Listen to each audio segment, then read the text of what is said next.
Well, good afternoon, everyone. My name is Skip Hank. I'm the president and CEO of Explore International. And on behalf of Explore and Crawford Technologies, I want to welcome you to today's broadcast of Avoiding Accessibility Disaster, 5 Tips to Save Time, Money, and Headaches with Post-Composition.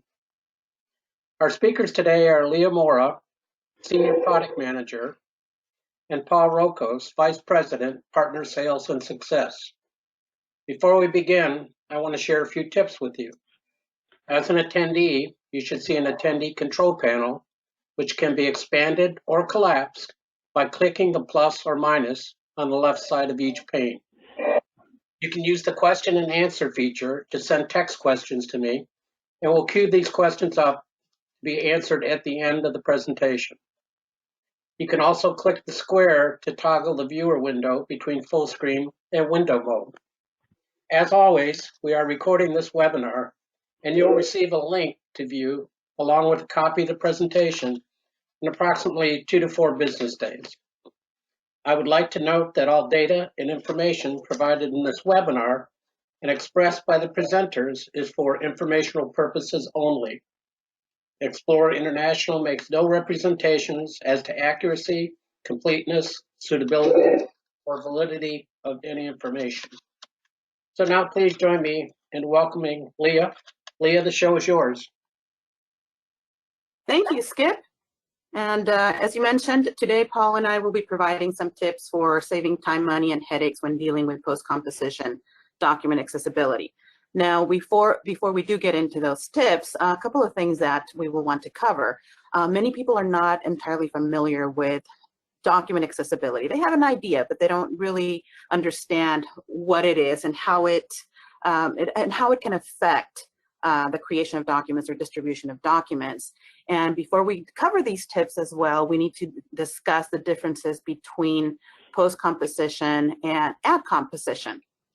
So a couple of important considerations: accessibility knowledge, composition applications used, people, and skill sets. Now, these 3 things are by no means the only things that you need to consider, but we feel these are the most important. And each one of those covers a huge gamut of things that can impact both documents at composition time as well as post-composition. Now, accessibility knowledge, and we're dealing with that, there's all kinds of ramifications that come from it. So if you don't have the knowledge, let's say that we're working at the composition level, if you don't have the knowledge of what the rules and regulations are, then somebody can create a document thinking that it's accessible or it's compliant, but they might be missing some of the structure or the important components that might actually make a document accessible. So these are things that need to be considered. And what does that imply? Obviously, knowledge at the post-composition level is affected this as well. But when you're actually gathering that knowledge and you have a group of people that are going to be focusing on this, it'll make it much easier to manage at post-composition. So Paul, you and I were discussing this a little while back, and some of the things that can be impacted from this. Right. I think this is a great topic.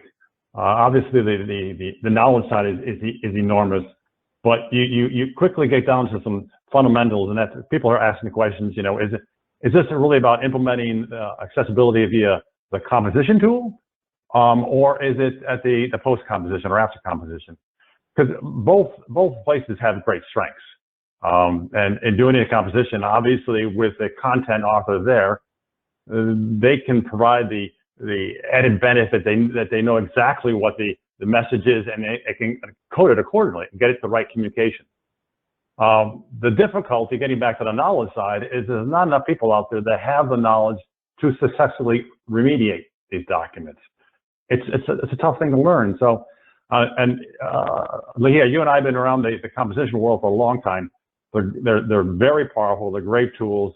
And they do very complex work, but they are best used by skilled technicians, not a business author. So when I look at it, you got to think about those in life. It's about the knowledge, it's the people skill sets you have there, and then you throw in the combination. I mean, it's not uncommon for most enterprises to have at least 3 different composition engines.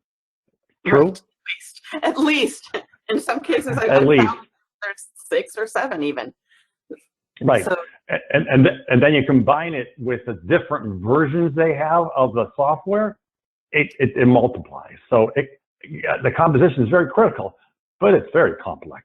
So that's why the ability to look at it from a post-composition perspective gets you out of that bind significantly.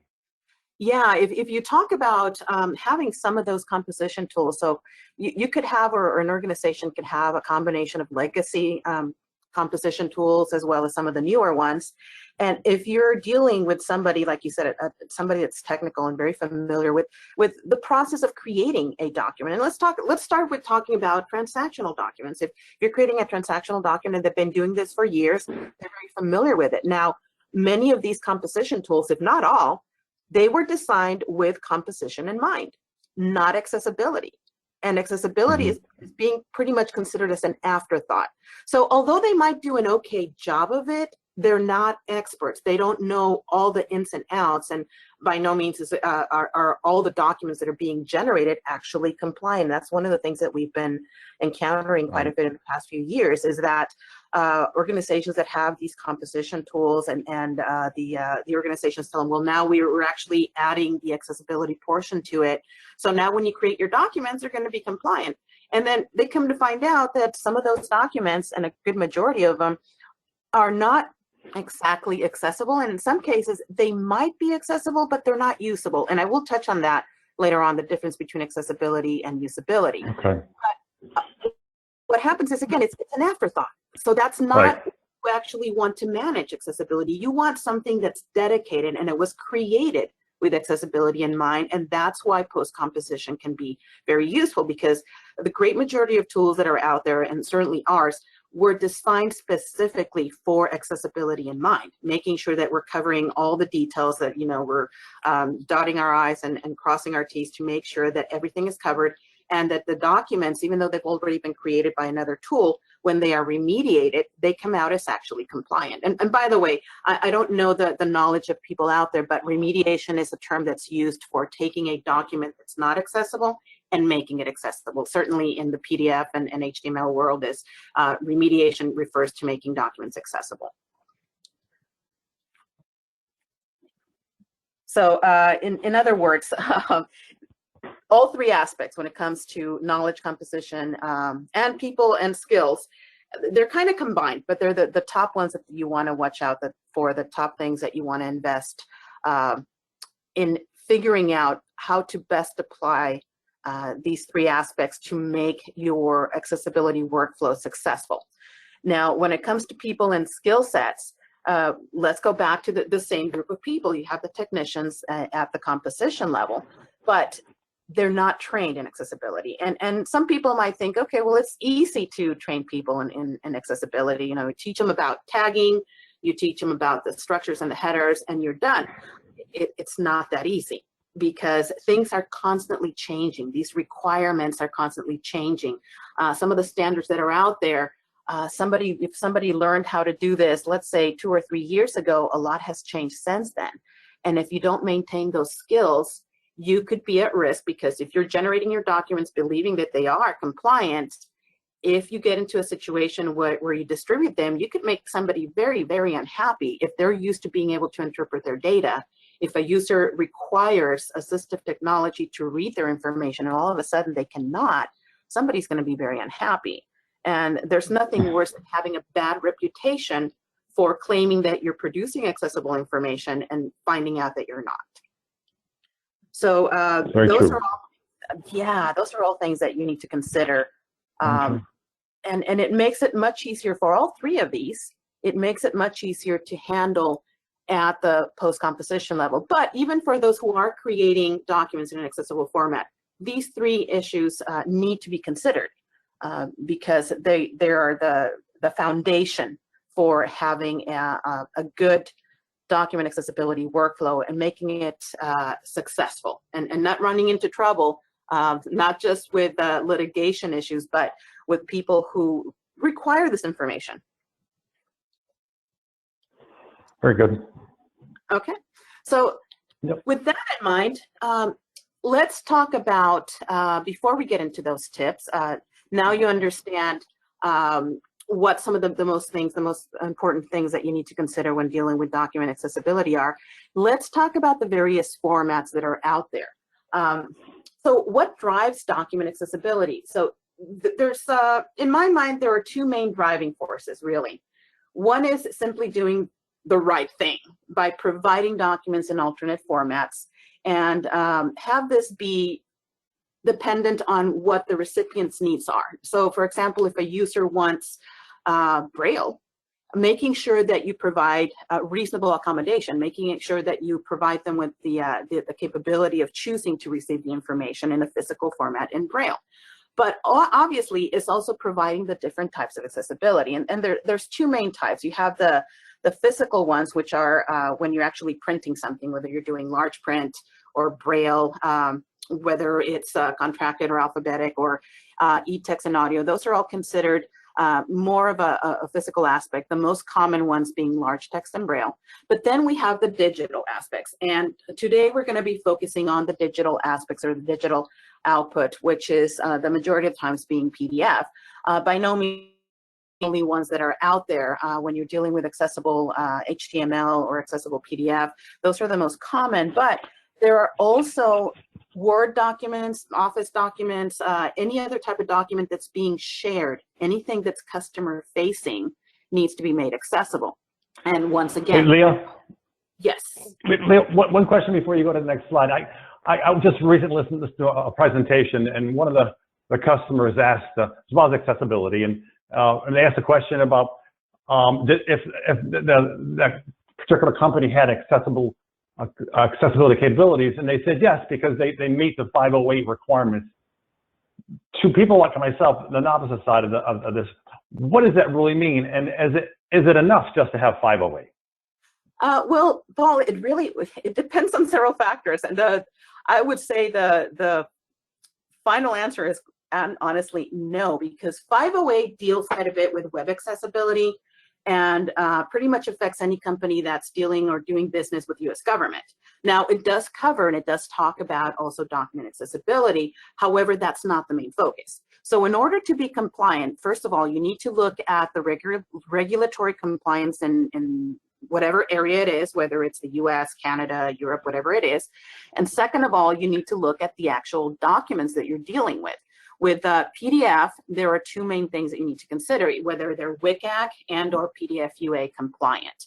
And if those are met, and if you're following those guidelines, at that point, you can say you are actually compliant and you're following those rules. So just like with Section 508, you have other types of data. So does that answer your question, Paul? Yeah. It just doesn't, you have to look under the hood deeper. Correct. Yes. Yeah. Okay. Yeah, you can't just simply say it is. And in fact, I think that has gotten some organizations into trouble because, and we'll get into this in a little bit more detail, but there's been cases where they believe that their information was actually compliant without looking into it, without looking under the hood.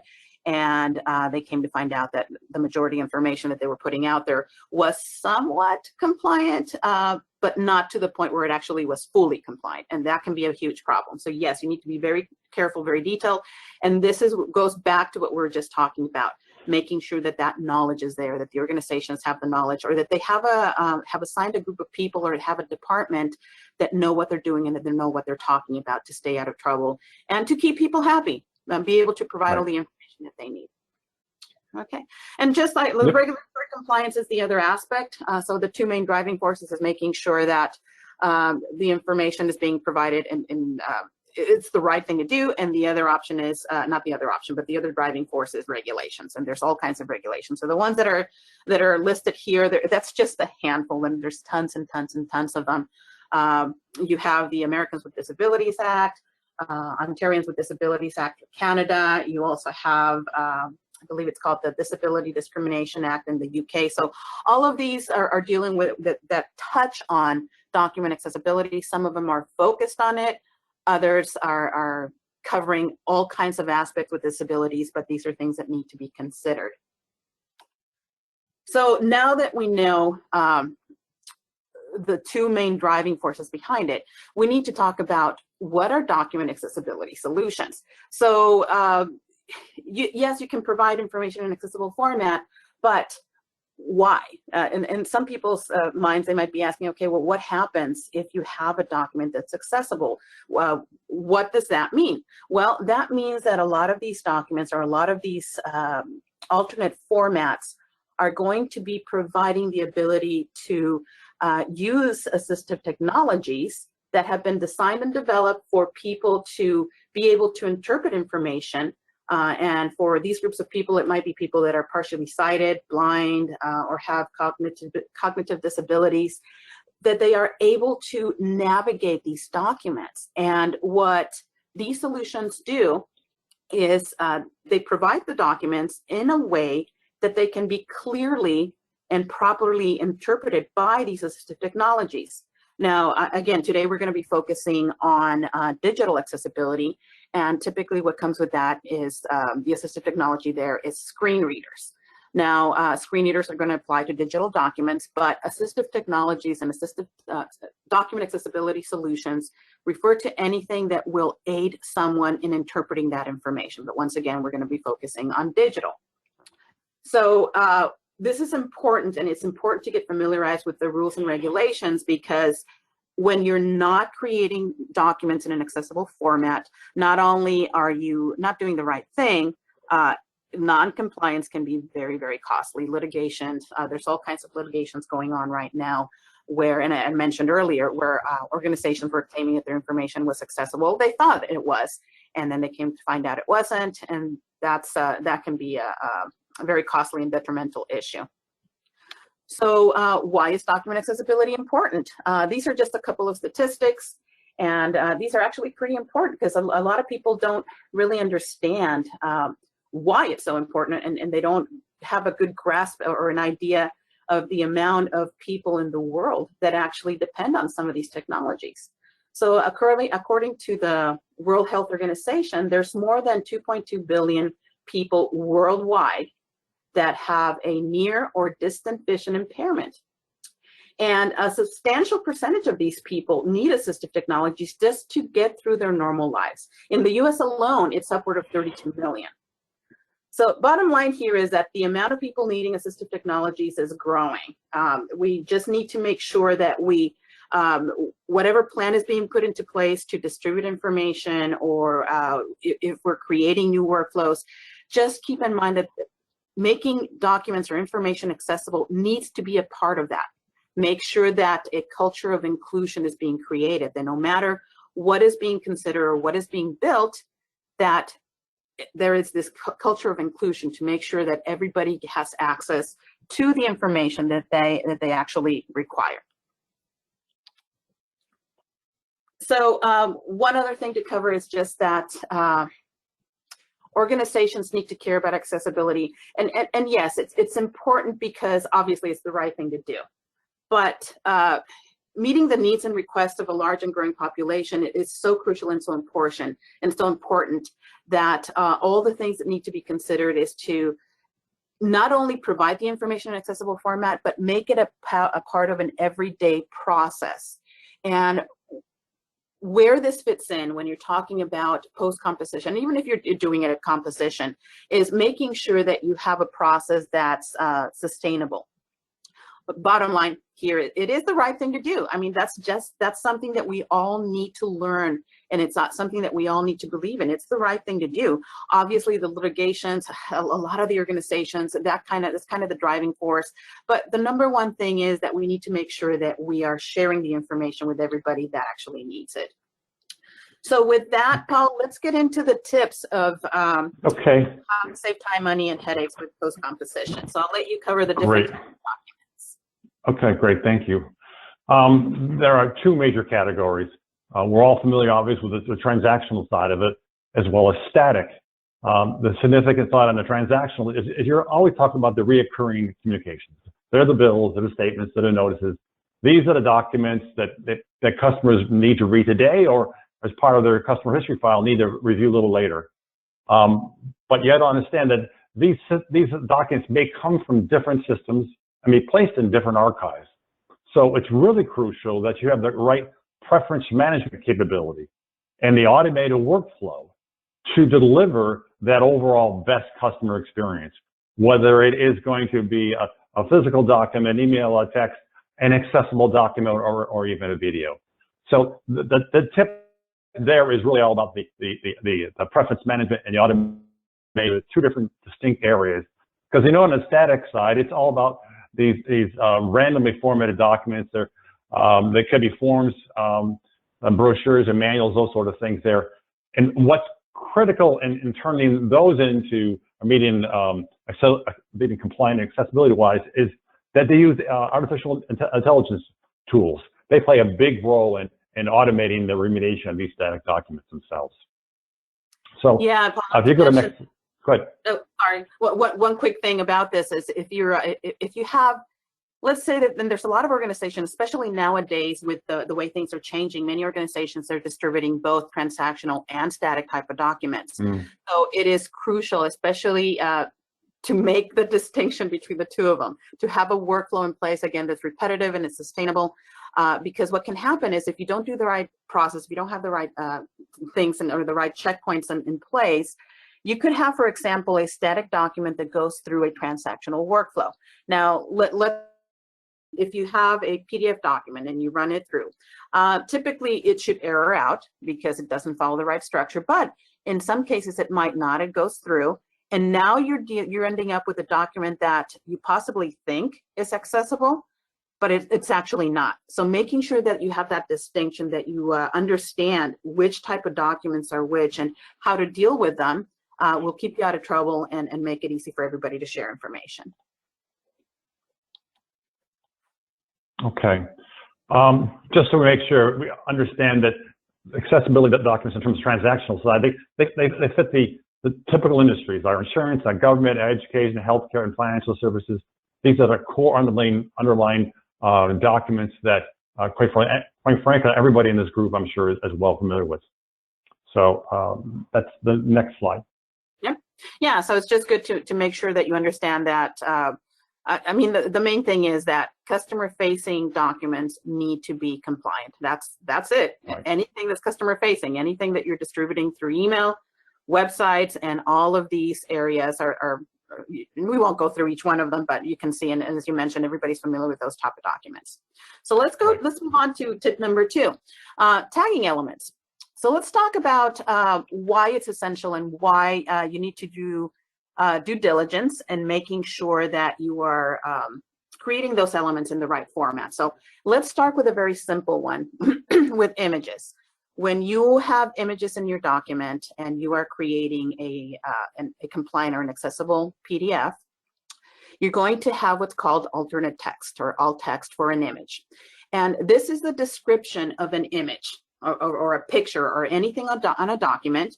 And the description has to convey the message of that picture.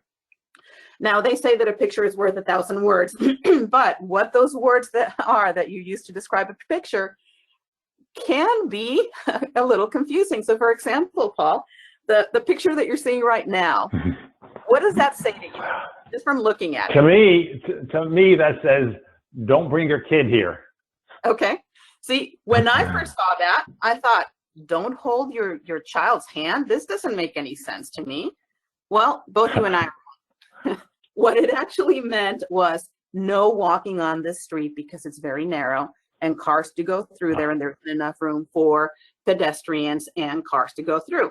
So this applies to exactly what I'm going to be talking about, which is the elements, document accessibility elements, making sure that they're structured properly. Images are the easiest to talk about because they're the easiest to understand. You have alternate text that's associated with them. And that alternate text needs to tell the story of that image. So I touched earlier on the difference between accessible and usable, and this is a prime example of it. Now, pictures, it doesn't necessarily mean it's a picture on a document. You could actually have a diagram or a pie chart or something that's describing part of the story that's being told on a document. And if that alternate text is not correct, but you have alternate text in an image or a graphic in a document, it's going to be accessible, it's going to be compliant, but it's not usable. So the person that's receiving this document and their screen reader is going through, and for example, let's say the screen reader in this case said, what was it, your description? Sorry, Paul, you said... no kids. Don't bring your kids here. Oh, no kids. They're going to say, okay, don't bring your kids, but I can actually walk across. Well, no, that's the wrong message, right? So on a document, you want to make sure that that description is accurate to convey the right message for the recipient.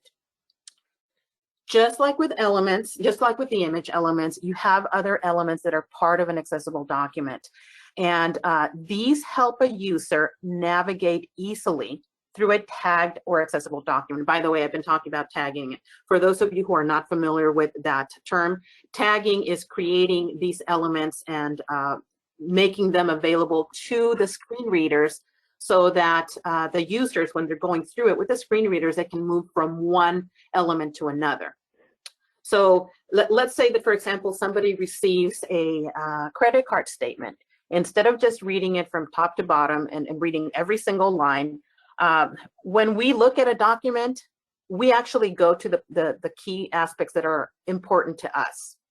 For people that are using screen readers, they do it in a similar way, but they're going from tag to tag. Typically, they will use titles and headers. Those are the most common. And there's a structure that needs to be followed. Once again, you can have headers, titles. If they are not defined properly, then it can actually sort of make a document, depending on how it's structured, it can make a document accessible but not usable at all. So you want to make sure that when you're creating these documents and when you're tagging them, that it is done the most efficient way possible so that they are both accessible and usable. Now, you mentioned about artificial intelligence, and when you're dealing with, to a certain point, transactional documents applies to artificial intelligence, AI, but most commonly used are the static documents because they don't follow a common structure from one document to another. So what AI does is a lot of times it will identify some of these elements, and it makes it easier for these documents to be tagged, but then they actually have to be proved. So making sure that lists are created properly, that tables are tagged and identified properly, that you have the right alternate text, that hyperlinks are announced and then they're identified. The users, when they receive this information, it'll make it much easier for them to actually navigate a document. There's an example of this. One thing that comes to mind is you could have, let's say that you have a document, a PDF that's actually compliant and has been made accessible, and that you have a paragraph in that document that's maybe, I don't know, maybe 8 or 9 lines long. You can actually create a bloated PDF by identifying each of those lines as a separate element. Instead of a single paragraph, you would have individual lines. Now, that would make it difficult for the user to actually read through the document or to move from one element to another. Plus, it would also make the PDF kind of, it would make it bloated, and it would not be the best way to create a compliant and accessible PDF. So how do you do that? How do you create these documents in a post-composition world? How do you make that efficient and effective, and why do you want to do it at this point? Well, there are tools out there that will make it easy for you. Crawford Text Accessibility Now Designer focuses on transactional documents, and it's a GUI-driven tool that will allow you to tag the elements. And what you're looking at the screen is a screen capture. It allows you to show you, and it allows you to see when those elements are being created. And then you will see on the right, it tells you, okay, these are the PDF UA tags, if you apply those, and it kind of walks you through.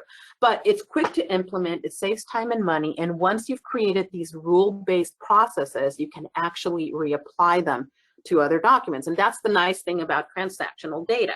Once you create that rules-based process or that template, you can easily reapply it to documents that follow the same structure. So it's quick to implement and easy tagging. Makes it very, very easy, and does it in an efficient way so that you can create an entire paragraph instead of individual lines and create the right description for those images.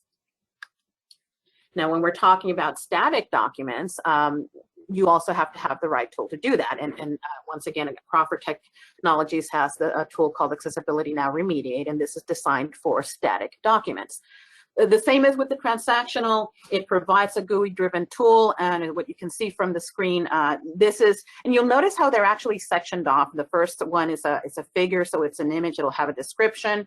Then you have your H1, which is the main header. They are color-coded, so it makes it easy for the person who is remediating these documents to determine which ones are headers, which ones are tables, which ones are lists, and it's very quick and very efficient. Now, one nice thing about this tool is that it's completely Acrobat independent. It automatically senses those elements. So this is kind of like the AI capability where a document is brought in, and as soon as Remediate opens that document, it automatically senses those elements. Now, Remediate can be used very efficiently for creating a whole new document or tagging a whole new document, but it's also it's a very flexible tool, and it combines with our Accessibility Now Publisher tool, which the main focus is for static document remediation, but it's an automated tool. Gets to a certain point, that sort of AI capability gets to a certain point, and it tags the document, but then once that's done, you can go into Remediate and do what's called tag finishing.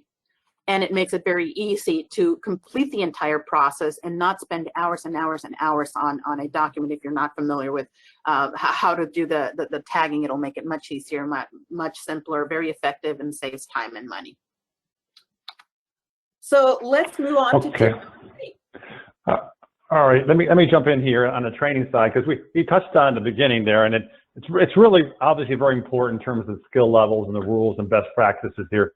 But the tip really here is not just the knowledge and training portion for the worker bees, but it's very important to keep have the training going for the executive sponsors as well, because accessibility is difficult.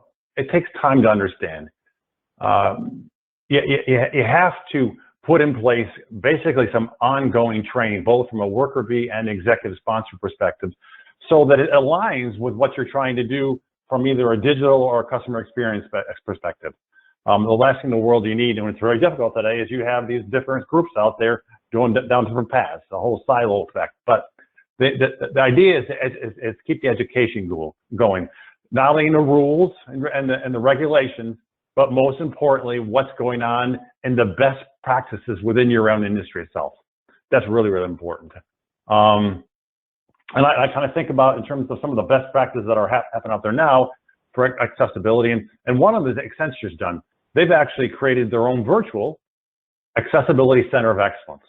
So they've actually gone out there and mapped out a multi-year plan to define what the initiatives are to how to make their technology more inclusive, not just for what they're selling out there, but for internally. So it's the training things on an ongoing basis, but it's also being aligned internally with your other CX groups. So, but Leah, obviously you've become quite expert in this area, but how are you keeping yourself up on this information? What tools do you use? Oh, that's a tough question to answer, Paul, because there's quite a few avenues that I explore to try to keep up with the constant change in document accessibility. But I would say there's tons of sources out there on the internet, lots of training avenues. So you can go onto YouTube and find all kinds of information on document accessibility from beginner to advanced.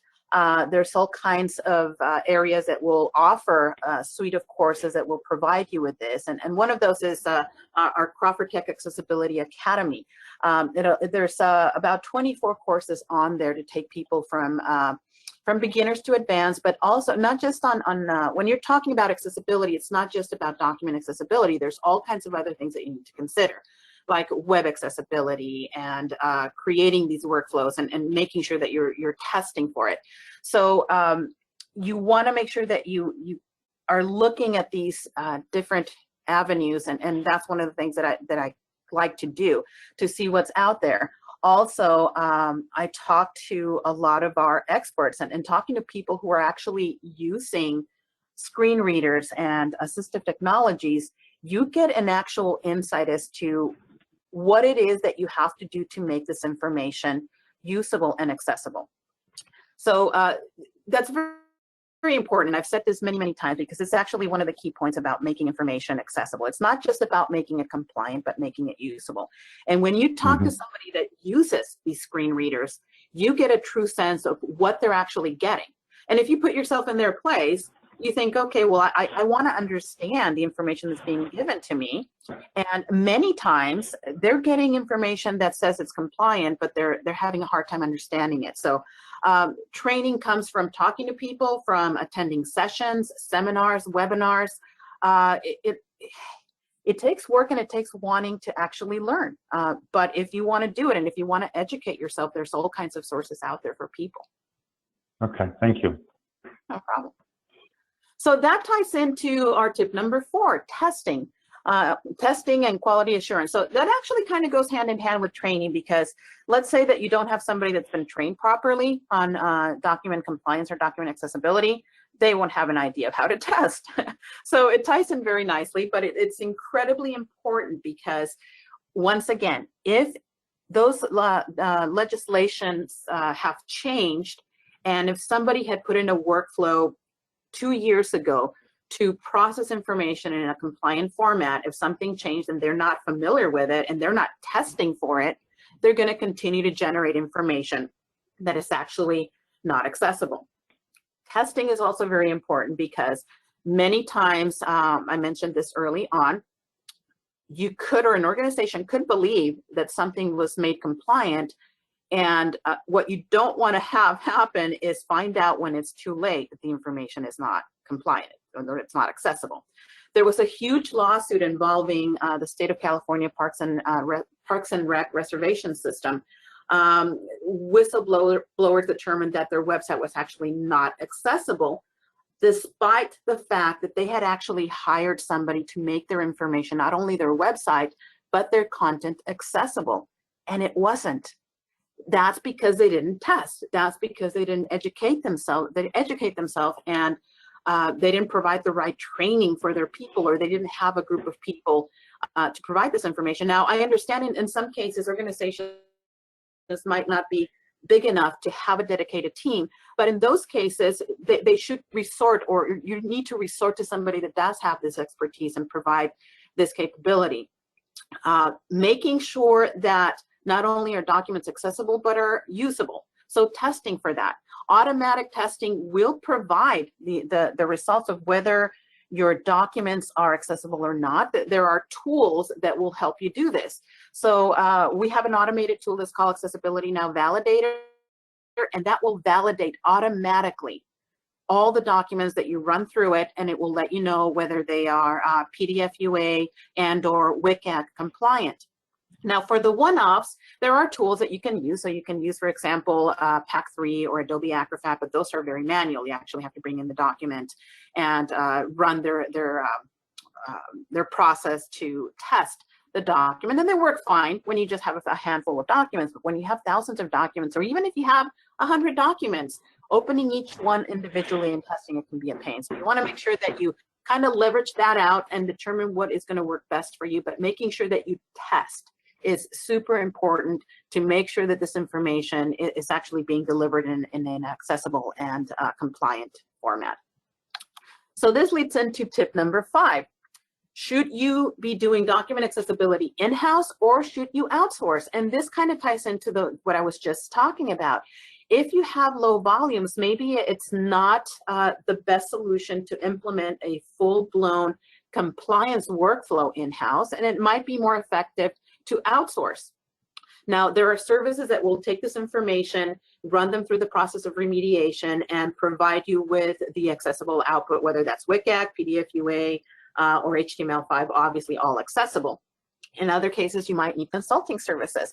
And when you don't have the expertise in-house, and if you don't have the volumes, but you want to make sure that you are delivering this information in accessible format for the users out there, then you can hire services to actually do this. If you're going to be keeping it in-house, making sure that you have the right solutions, if you have the right volumes, that you are deploying the right solution for your particular needs, whether you're going to have the software in premises, or if you're using a SaaS solution or a cloud-based solution to deliver this. However that goes, it's important to determine this early on. If you currently are considering making your information accessible, if you're not already doing so, you should, again, because it's the right thing to do. But yes, there's the legal aspect of it. But if you haven't ventured into doing this, you should consider it. And then you need to take a look at what you're dealing with and determine whether you're going to do it on premise or if you're going to be outsourcing. So, Paul, why don't you tell us about some of the things that you need to consider to avoid problems? Well, obviously, it's a complex environment. And the best way of avoiding these problems, quite frankly, is planning around. I mean, there's an old saying, I believe it's proper planning and preparation prevents poor performance, or something along those lines. It's really, really true. We got to have the planning in place so that it is aligned with your customer experience objectives and the directions they're going, so that you're looking at the digital directions, the operation side, the IT side, making sure that you're planning and communicating cross-functionally. It's easier said than done. I understand. One of the biggest problems we have out there in terms of the customer experience world is ability to work cross-functionally or across the boundaries. But it's something that has to happen, and putting a proper plan and having ongoing with that executive sponsorship is really, really important. So planning, and then monitoring the ongoing results. Having that audit there, having those tools in place that can show you a dashboard in terms of what's going on with the production and environment. It's really, really important itself. So, do you have any other thoughts on that, Leah? No, just what you were saying. It's something that you can't just all of a sudden decide to do and say, yeah, okay, I'm going to do it now and I'm going to start working on it today. You actually have to plan, because it's not a once and done. When you start working with document accessibility, it's something that has to be sustainable and it has to be maintained. So it's important to plan it out accordingly, making sure that you have monitoring processes in place for the testing, for the training. So all these things are super important. And yes, plan. Which means, quite frankly, this need for accessibility is not going away. It's just growing. Obviously, with the older group like myself getting up in ages here, the glasses are coming on, and the generations there in terms of your eyes and glaucoma and so forth like that. And diabetes is obviously a very big factor out there, and a problem. So the need for accessibility is there, and the need to ensure we're providing the right tools for people to access information is really important from a business perspective as well as a customer experience factor. So you got to plan, and you got to plan for the future as well. This is just not one and done, as you said. So yeah, and making it an easy workflow, because yes, you have to provide, or organizations need to provide information in an accessible format, but it shouldn't be a difficult task for them. There are ways of setting up these processes so that it's easily sustainable and easily maintainable. You don't want to reinvent the wheel. No, and just brought the point, if I could, before you go there, is that planning for the future is really important in terms of how you think about your digital transformation. A lot of companies are looking at their transformation in terms of what they're doing with not only the CX world, the CDP, but they're also looking at all these composition engines out there, and they're trying to say how they can move off these whole things there. So you've got 6, 7 different composition engines out there. You're going to have to migrate off them. You want to do that. Think about it in terms of where you're going with accessibility in the future. How can you best address that? Is it going to be within that envelope, or is it outside there? And how, by the way, how is cloud affecting this whole thing? I mean, obviously, a lot of our customers are transitioning to cloud right now, and we're helping them. They're on their way, whether it's in our core solutions or in accessibility. So those two are two huge areas. Leah? You bring up a good point, Paul. There's many instances where organizations have years and years and years of archived information. And when you are planning for the future, if you don't have a document accessibility workflow in place, you need to consider your options and find and make sure that the best solution that you're using is one that's going to cater for your specific needs. And one of those needs for organizations with years of information archived is being able to deliver this information, obviously in accessible format, but not having to go back through all those 7 or 10 years or however long of information has been archived and making everything accessible, because that would take an incredible amount of time to go back and retrofit all that information. But instead, provide a solution that allows users or the organization to provide a workflow that when somebody requests that information at that instant, remediate it. And obviously there's solutions to that. And that's the best approach for a company that's dealing with large volume. So these are the And you also brought up another point I should have brought up earlier, and that's the fact that a lot of companies are looking at migrating off some old CMOD systems, and they're looking at it in terms of not archiving, but they're also looking at it as an opportunity to actually make those customer documents accessible.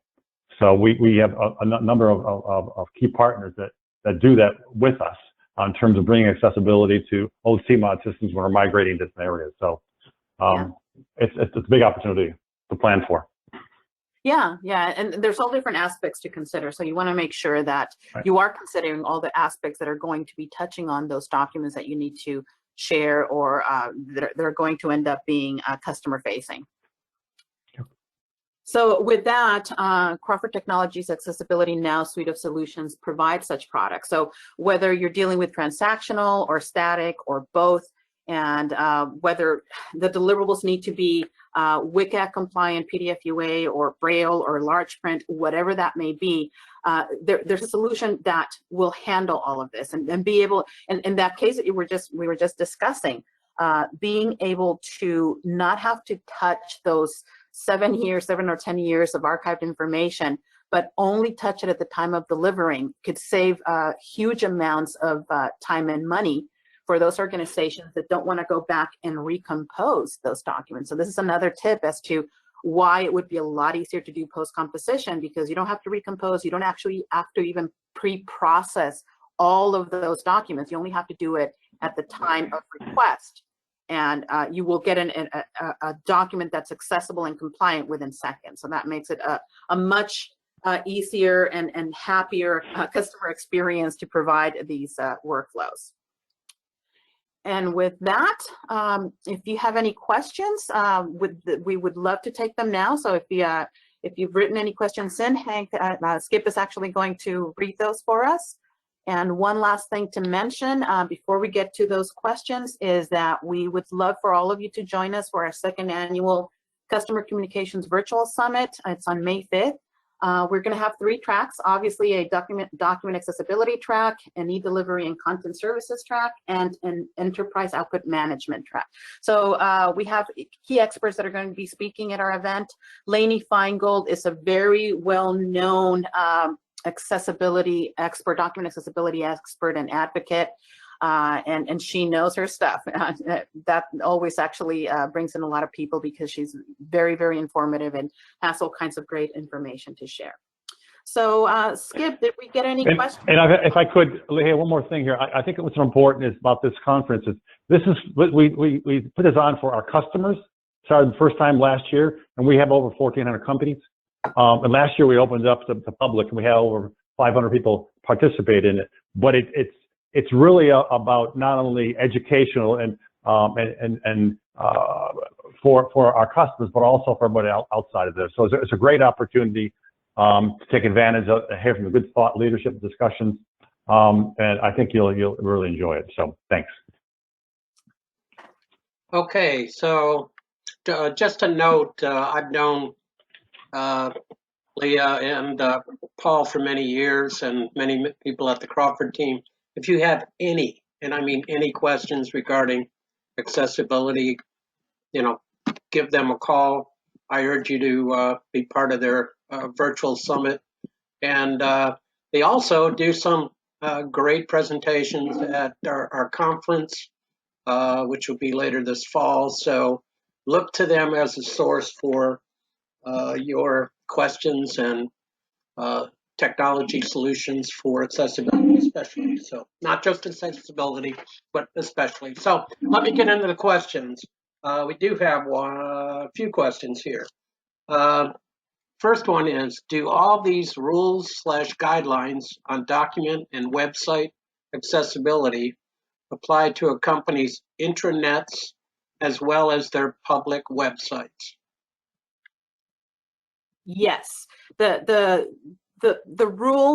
rule of thumb is that any information that's going to be shared, if it's going to be on the intranet or if it's customer facing on the regular internet, they will apply. That means that information needs to be made accessible.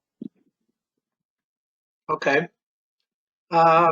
Here's another one. How can you ensure that documents made accessible post-composition are actually compliant? Well, that's when you're going to be using the different tools for validation. And one of the things that I mentioned is our Accessibility Now Validator, which is a tool that can be used automatically to validate that capability and generate a report, a compliance report stating what it found. And also you can use the individual, if it's not large volume, you can always use PAC3. That's a good tool for PDF UA. It's for one or a handful of documents. It's not an automated tool, but it is very, very good for just opening up one document and taking a look at it. Acrobat is another venue where you can actually open up a document and it will tell you whether a document is WCAG compliant or not. So those tools are good for validation. Okay, got a couple more. What are the best tools for verifying document compliance? Well, the ones that I've just mentioned are pretty good. I would say if you are creating or if you're starting with a not compliant document, let's say that you have a PDF, you could use Acrobat to actually make it an accessible document. The process is not as easy, it's not straightforward, but when you're done, you can run the validation. So once again, if it's low volumes, you can use a one-off tool, but the most efficient way to validate is to have a tool that's automatically going to go through each and every one of those documents or all the volumes and have a validation tool like Accessibility Now Validator. Okay, I've got one more question here. Since Adobe sets the standards for PDF, would Acrobat be the best tool for PDF remediation? That's an interesting question. Yes, Adobe, I guess it's the leading solution for PDFs because they're the ones that actually came out, I believe, but don't quote me on this, but I believe that they're the ones that came out with PDF originally. But it's the same as when we were talking about the document composition applications. These solutions were created, in the case of document composition, the solutions were created for document composition, not accessibility. Accessibility was an afterthought. It's the same thing with Adobe Acrobat. The goal, or when Adobe Acrobat was created, was to create an independent file structure that could be shared, independent of what it was going to be opened on, whether it was a Mac or PC or whatever it was. But that was their goal, to create that shareable format. And in fact, I think that's what PDF stands for, portable document format. But accessibility was an afterthought. Can't accomplish it, it's not an easy task. Going through the steps in Acrobat to make a document, a PDF document accessible can actually take you quite a bit of time if you're not familiar with the structure itself. So although you can use it, it's not the most efficient, it's not the easiest to learn. So there are definitely other tools out there, and we provide one of them. We have our, for the static type of documents, we have the tool that's called Accessibility Now Remediate. It makes it very easy. Obviously for transactional documents, I would not recommend Acrobat because then you're dealing with very large volumes. That would make it, I don't even know if you can actually do that, would make it a little bit tricky, I think. But you would want tools that were designed specifically for that, like our tool for Accessibility Now Transactional. Okay. I don't see any more questions, so why don't we wrap up? Leah, Paul, do you have any closing thoughts? No, other than the fact that we enjoyed this conversation, discussion. Thank you very much. And we look forward to any questions that come back to us. Yes, thank you very much. Okay. Well, that concludes today's webinar. I want to thank Leah and Paul for sharing today and Crawford Technologies for sponsoring the event. I would like to remind everyone to go to the Explore website often. On it, you'll find updates on our programming, upcoming events, and many other resources that we have available. Explore has recently announced a 2021 programming timeline, which includes a combination of virtual webinars, conferences, and so on. We will be announcing either later, well, probably next week at this point, that we are having an in-person conference November 16th to the 18th at the Tradewinds Island Grand Hotel on St. Pete Beach in Florida. So look for that announcement. We'll be also putting out a call for presentations, and I'm sure Crawford will be submitting some on accessibility, as they always do. So you can also go to www.explore.org for all that information. And we want to thank you, and we will now disconnect. Everybody have a great week.